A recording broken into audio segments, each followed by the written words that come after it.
Depuis la découverte du pétrole, les pays du Golfe ont toujours attiré des travailleurs du monde entier. Mais en cette période de pandémie, les vols sont quasiment vides. En guise de plateau repas, ce sont désormais des kits de protection qui sont distribués. Mesdames et messieurs, bienvenue à l'aéroport international de Dubaï. La température est de 42 degrés. Jusqu'à l'apparition du Covid-19, Dubaï était l'aéroport le plus fréquenté de la planète. 86 millions de passagers se pressaient chaque année dans ces allées, désormais désertes. Suite aux mesures de confinement, c'est toute l'économie des Émirats qui tourne au ralenti. Depuis le début du mois de mars, tous les grands chantiers sont à l'arrêt. L'exposition universelle 2020, qui devait ouvrir ses portes en octobre, a été repoussée d'1 an. Cette année, les 15 millions de touristes attendus dans les hôtels et les centres commerciaux de luxe ne viendront pas. Pour limiter leurs pertes, les entreprises émiriennes ont licencié massivement. Des cadres jusqu'aux petites mains. Pour ces travailleurs, les pays du Golfe offraient des salaires 3 à 4 fois supérieurs à ceux de leur pays d'origine. Mais en pleine épidémie, l'Eldorado promis s'est transformé en piège infernal. Loin du centre de Dubaï et de sa tour la plus haute du monde, à 2 heures de bus, voici le quartier des camps de travailleurs. Des centaines de milliers d'hommes se retrouvent ici coincés, sans emploi, sans revenus et sans moyens pour rentrer chez eux. Ces camps sont d'habitude fermés aux visiteurs extérieurs. Mais un jeune Bangladeshi a pris le risque de nous montrer leurs conditions de vie. Donc ça, c'est votre chambre? Oui, c'est ma chambre. Là, il y a quelqu'un. Là, il y en a un autre. Et un autre ici aussi. Et un autre là. Là, il y a quelqu'un, ici. Et encore un là. Et puis là, c'est ma place. Ils étaient ouvriers, serveurs ou laveurs de voitures. Tous ont perdu leur emploi, mais doivent continuer de payer 90 € par mois pour dormir ici. Voilà tout ce qu'il nous reste. C'est de la nourriture pour 9 personnes. Tout juste quelques légumes à se partager. En perdant leur travail, ils ont également perdu le droit de résidence dans ce pays. Je suis arrivé en 2019. Lui et ses compagnons de chambre vivent désormais dans l'illégalité. Je suis arrivé au mois de septembre dernier. Maintenant, mon visa est expiré.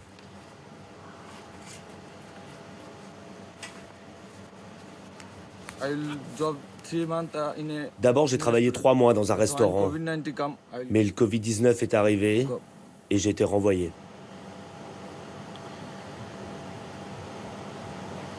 Il n'y a plus de travail. Maintenant, je n'ai plus de boulot. Je ne fais rien. Je n'arrive pas à payer ma chambre, la nourriture. C'est trop dur.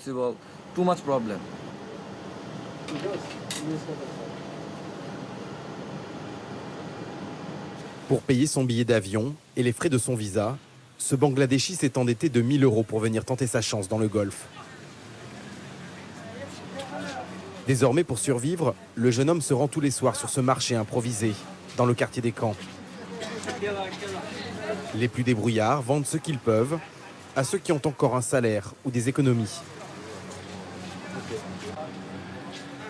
Lui propose des gadgets chinois qu'un fournisseur lui a avancés.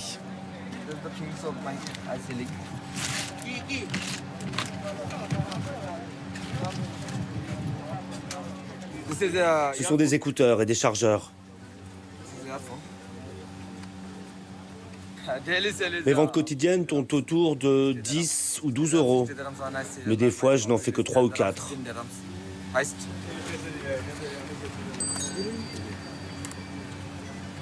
Une fois la marchandise remboursée, il ne lui reste que quelques centimes d'euros. À peine de quoi payer son loyer. Encore moins de quoi s'acheter un billet retour ou envoyer de l'argent à sa famille restée au Bangladesh. C'est pourtant lui qui est censé subvenir à leurs besoins. Ça, c'est ma famille. C'est mon petit frère. Et là, c'est ma mère.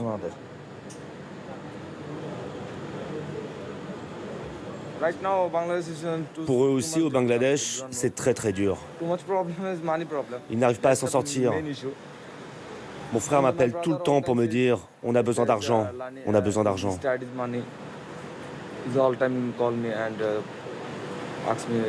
Ils me demandent d'en envoyer plus parce que sinon ils vont devoir arrêter leurs études. Comme lui, il serait plus d'1 million à avoir perdu leur emploi et à se retrouver bloqués. Aux Émirats, 90% de la population est composée de travailleurs étrangers. Mais il n'existe aucune protection sociale pour eux. Signe de la crise, dans le quartier philippin, les vendeurs à la sauvette se sont également multipliés. Phoebe a perdu son emploi dans le marketing. Après 12 ans de vie à Dubaï, elle n'avait jamais vu une telle misère.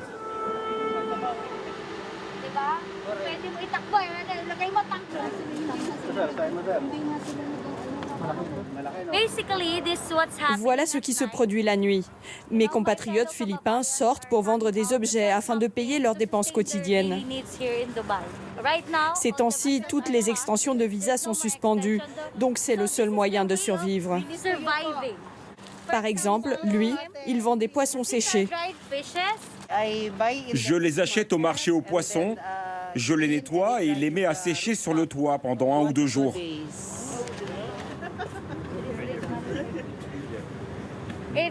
Si la police débarque, ils doivent fuir, tout abandonner et se sauver.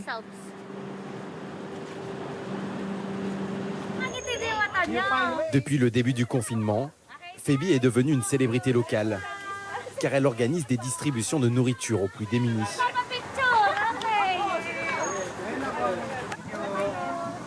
Grâce aux réseaux sociaux, elle a réussi à récolter des fonds pour offrir des repas chauds au pied de son immeuble. Très vite, chaque jour, des centaines de personnes se sont présentées à cette soupe populaire improvisée.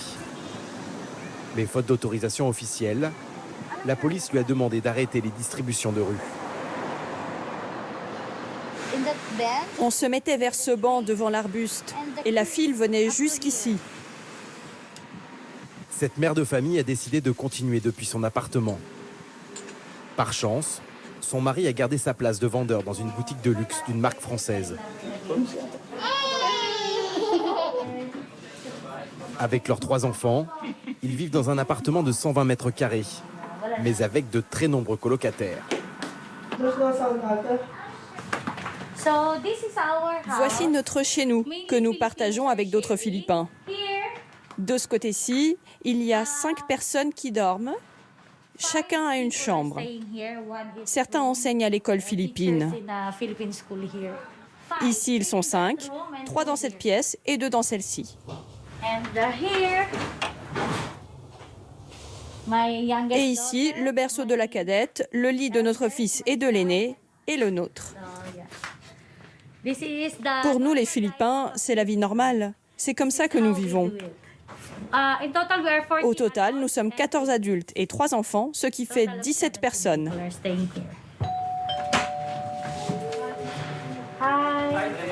Bienvenue à la maison. Pour continuer ses opérations, Phoebe a décroché le soutien d'un groupe bancaire philippin qu'elle a convaincu de financer ses actions. Des sardines, des pâtes, du riz, du café et des œufs. Donc 5 produits différents. Aujourd'hui, ils apportent 1 200 € de nourriture. Tous les colocataires de l'appartement, ainsi que les enfants, participent à la répartition des portions. On met 6 tasses de riz et après 4 œufs, un paquet de nouilles instantanées. Comme ça, ils ont au moins de quoi manger pour 3 jours. Je sais que ce n'est pas assez, mais au moins ils auront quelque chose à se mettre dans l'estomac tous les jours. Allez, vas-y, un par un. C'est tellement dur d'être loin de son pays et de n'avoir personne pour vous aider. Il y a tellement de Philippins qui souffrent et qui stressent à cause de la situation actuelle, car ils n'ont aucun recours. Donc tout ce que nous pourrons faire pour aider, nous le ferons. Phoebe indique sur sa page Facebook les horaires de la distribution. À l'heure dite, Des dizaines de personnes défilent pour recevoir ces rations. 800 000 Philippins travaillent aux Émirats, le plus souvent dans la restauration, l'hôtellerie ou la vente. Les secteurs les plus touchés par les mesures de confinement et la baisse du tourisme.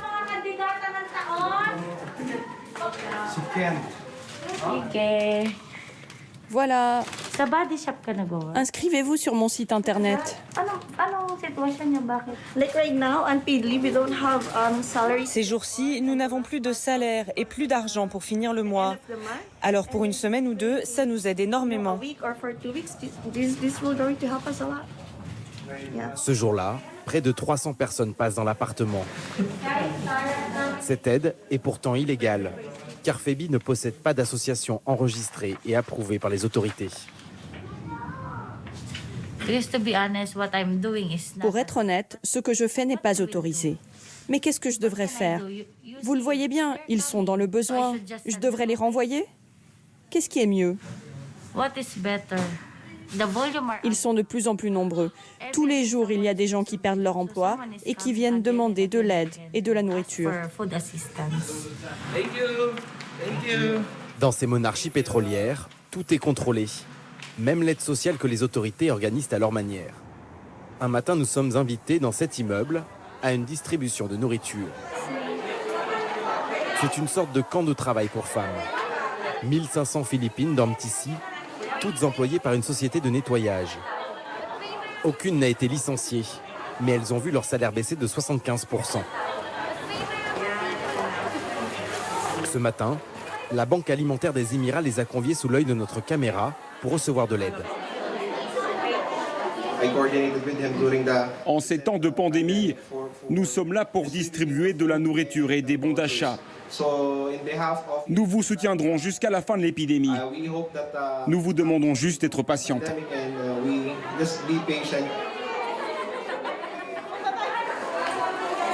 Dans les faits, cette distribution s'apparente plus à une campagne de promotion sur les réseaux sociaux pour de grandes marques qui se sont associées à l'événement.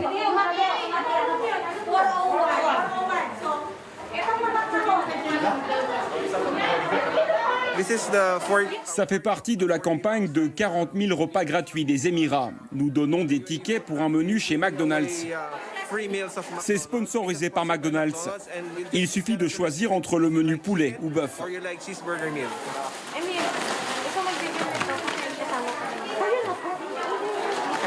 Thank you.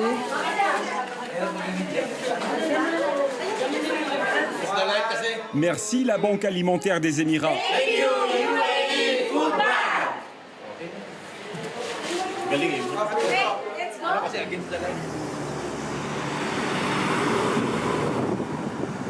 Même s'ils recevaient des coupons, difficile d'imaginer comment les travailleurs les plus pauvres pourraient se rendre dans des restaurants qui se trouvent à des kilomètres de marche.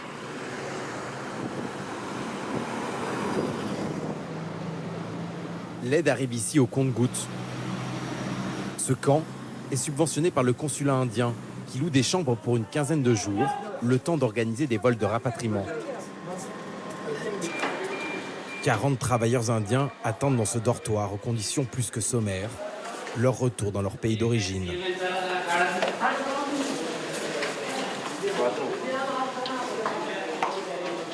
Voilà la salle de bain.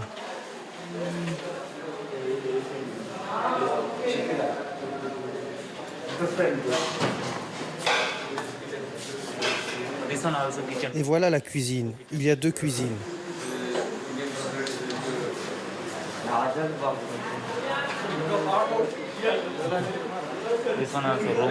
Et voilà la chambre. Et là, vous êtes combien? 10. Ça, c'est ma valise. Ces ouvriers se sont réfugiés ici car leur employeur refusait de leur rendre leur passeport. Une pratique en théorie interdite, mais qui reste très courante dans les pays du Golfe. À cause du Covid-19, on a eu des problèmes. On n'avait plus de travail, pas d'argent, pas de nourriture. Donc on a voulu partir, mais notre employeur ne nous a pas rendu nos passeports. Pourquoi ils ne rendent pas votre passeport? Parce qu'on a fui le camp de notre employeur. Ils ne nous payaient pas, alors on a fui. C'est comme ça qu'on se retrouve dans cette situation. Ils n'auront pas les passeports. Il dit ce n'est pas mon problème, c'est vous qui êtes partis. Ce n'est pas mon problème, je ne veux pas vous rendre votre passeport, c'est ce qu'il nous a dit. Donc vous ne pouvez pas voyager. C'est ça. Le consulat indien leur a promis de leur faire des papiers temporaires. Et grâce à l'aide financière des membres les plus aisés de la diaspora indienne, ils doivent bientôt recevoir des places sur un vol de rapatriement.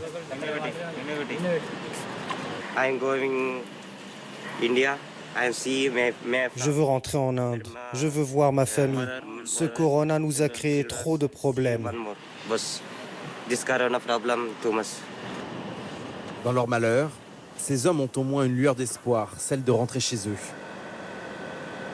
Mais à quelques centaines de mètres, d'autres dorment dehors par des températures proches de 40 degrés la nuit.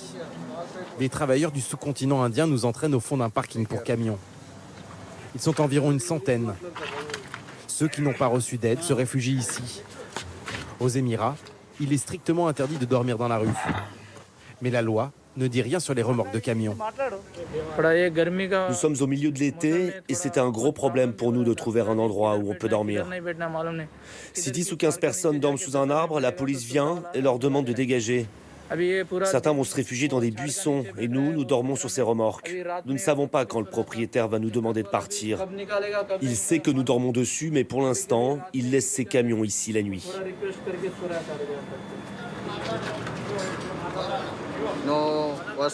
Pas de toilette, pas de douche.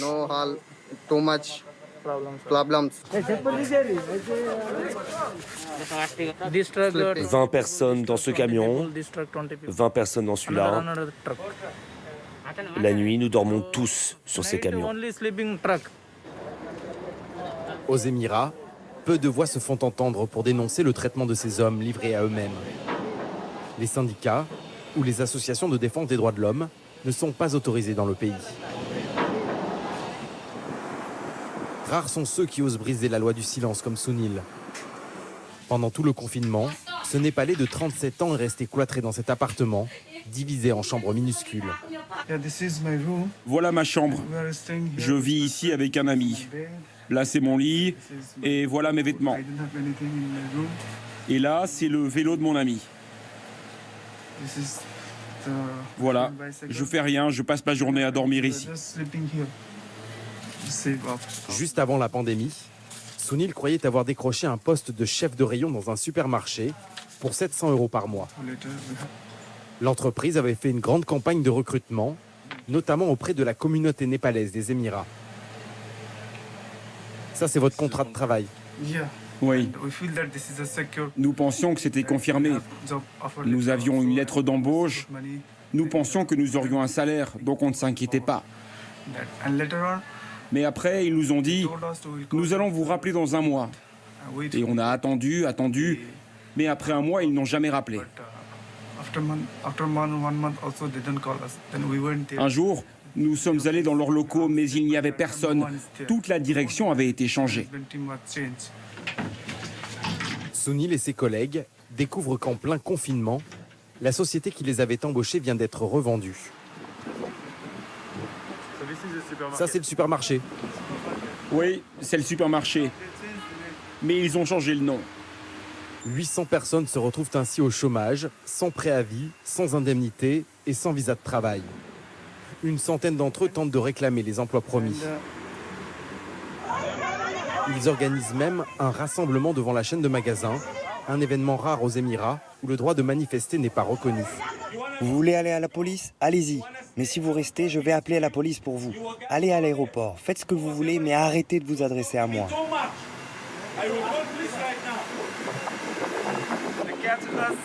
Ils nous ont interpellés. Ils nous ont emmenés au commissariat. Nous avons expliqué notre histoire, ce qui est arrivé, qu'on n'avait plus de visa.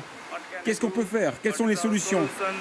Ils nous ont dit on va faire quelque chose pour vous, mais personne n'a rien fait. Sans perspective d'embauche et sans permis de séjour, Sunil a fait le choix de rentrer au Népal dès la reprise des vols internationaux. Mais devant la demande de tous les travailleurs qui cherchent à rentrer, même acheter un billet d'avion s'avère pour beaucoup inaccessible.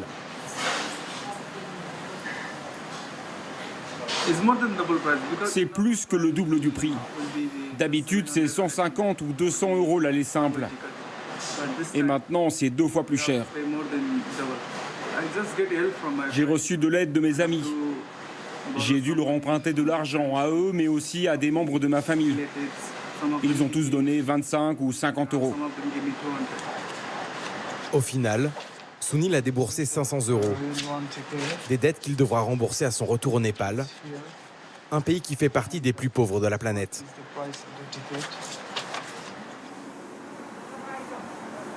Dans le quartier népalais du Vieux Dubaï, le jeune homme a un dernier rendez-vous avant son départ.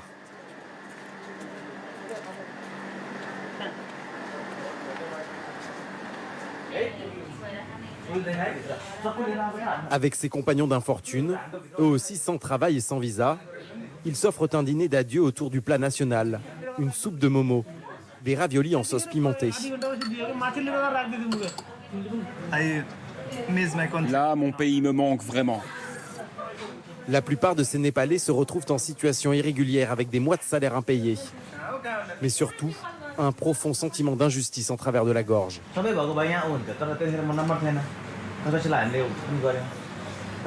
Nous sommes venus à Dubaï pour travailler dur. Nous avons laissé nos familles derrière nous au pays pour gagner de l'argent. Nous travaillons et nous faisons gagner de l'argent aux gens d'ici. Si nous ne travaillons pas, comment ils vont gagner toujours plus d'argent? Ils ont besoin de travailleurs comme nous, qui venons de loin. Est-ce que des locaux feraient notre travail? Non, c'est nous les pauvres. On est venu ici de très loin pour travailler, pour gagner de l'argent et pour soutenir nos familles. Mais ici, nous avons été traités comme des animaux.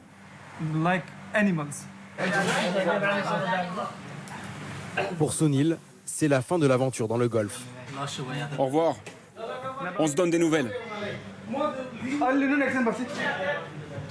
Si certains parviennent à rassembler de l'argent pour rentrer, d'autres n'ont pas les moyens d'envisager un retour. Dans le quartier des camps, le jeune Bangladeshi que nous avons filmé se sent piégé.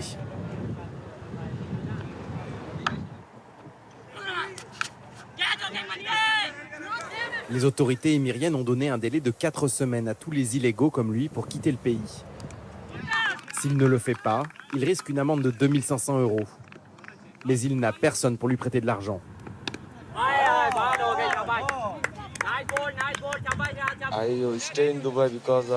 Je vais sans doute rester à Dubaï pour tenter de faire quelque chose pour ma famille. En ce moment, tout va mal, mais j'espère réussir à trouver du travail et pouvoir envoyer assez d'argent un jour à ma famille pour qu'ils vivent mieux. Je ne vois pas ce que je peux faire d'autre. Le jeune homme est livré à lui-même. Pour l'instant, le Bangladesh n'a proposé aucune aide à ses ressortissants coincés dans le Golfe.